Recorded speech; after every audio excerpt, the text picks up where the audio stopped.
So,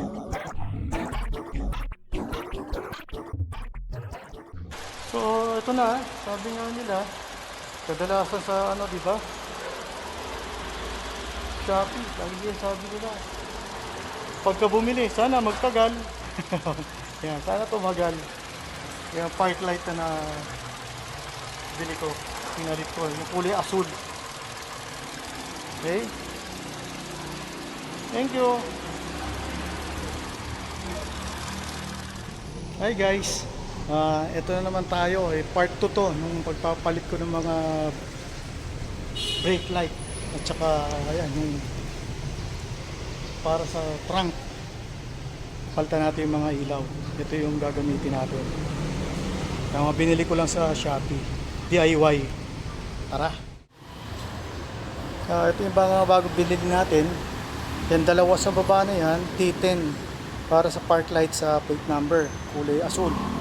Yung dalawa naman sa taas para sa dome sa loob ng kotse.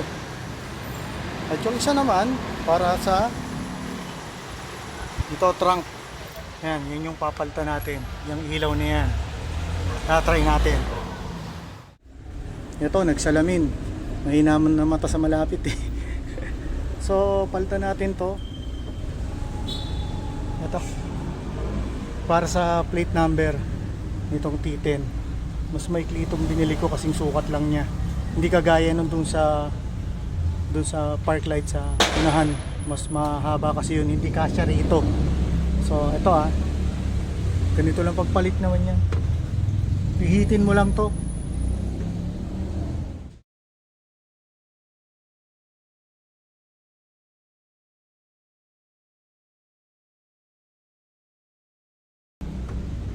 Counterclockwise. Sugot lang rin ito. Madulas lang ulit na ko. Yan. Ito. Palitan ko na nito.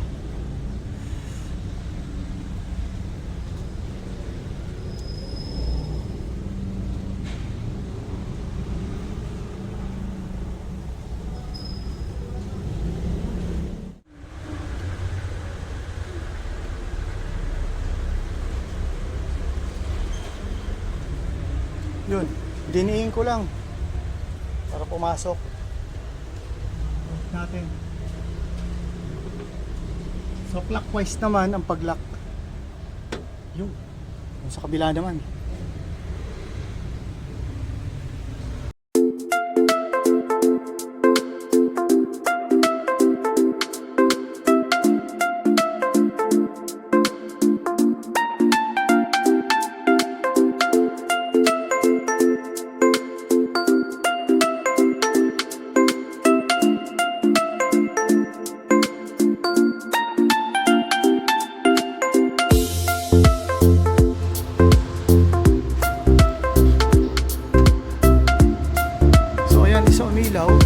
Ay, yung isa hindi. Gagawin mo lang naman dyan, babaliktarin mo lang, mali lang yung polarity niya. So para safe, off natin ulit dito.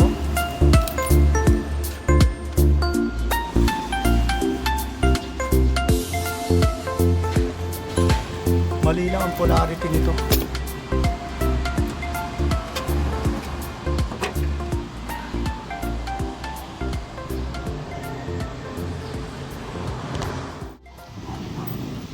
So yan, binaliktad ko lang yung polarity. Pagkabit yung pagsaksak. Ayan, pareho na siyang ilaw. Okay na. Ganda, di ba? Kulay asul. So ito, hinila ko lang yung magkabila. Medyo mahaba lang ko kung ano. Para lang palitan ko. Nakaraan, pinalitan ko siya ng puti na LED. Ayun. So may adapter siya. Tapos, ando dun sa kabila yung LED. Ayan, oh.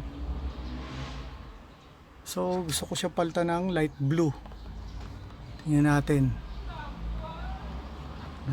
So pag alis naman ito, ilaw para dito sa dome, no?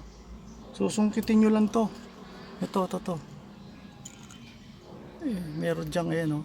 So sungkitin nyo lang yan.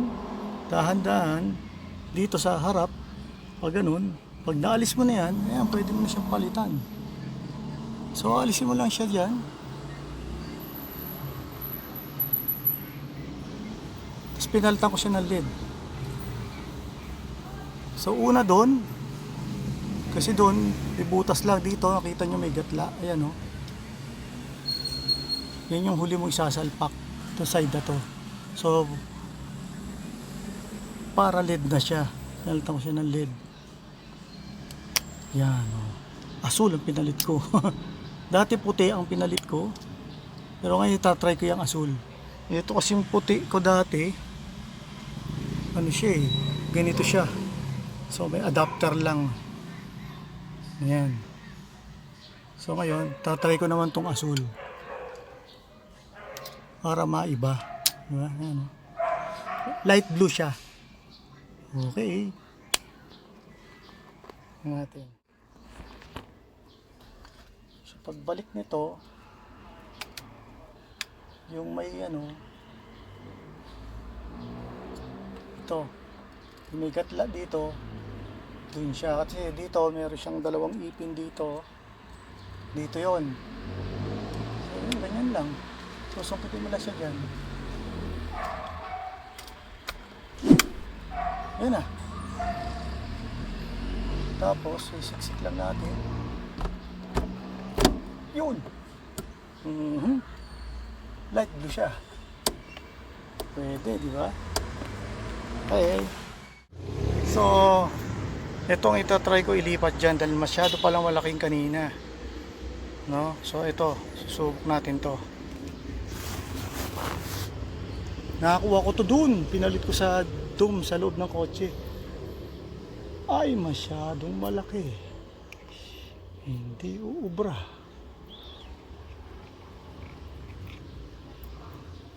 Dito to dapat sa labas eh.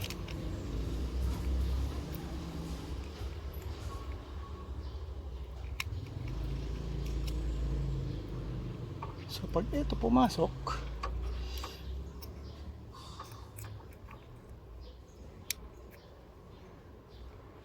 pwede. Problema ito. Ito makasunog.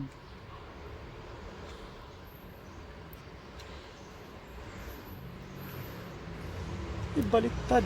Dapat nauna to.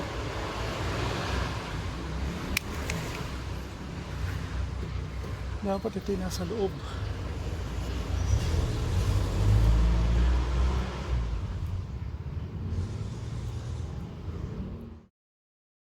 Malaki ang nabili ko, 31mm. Dapat pala 28mm lang para sa trunk light. So hindi ko napalitan. Order na lang ulit ako sa Shopee. Silaw na ako. So yun lang. Thank you.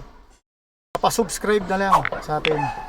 No, saka paklik ng bell para notification tuwing may upload ako.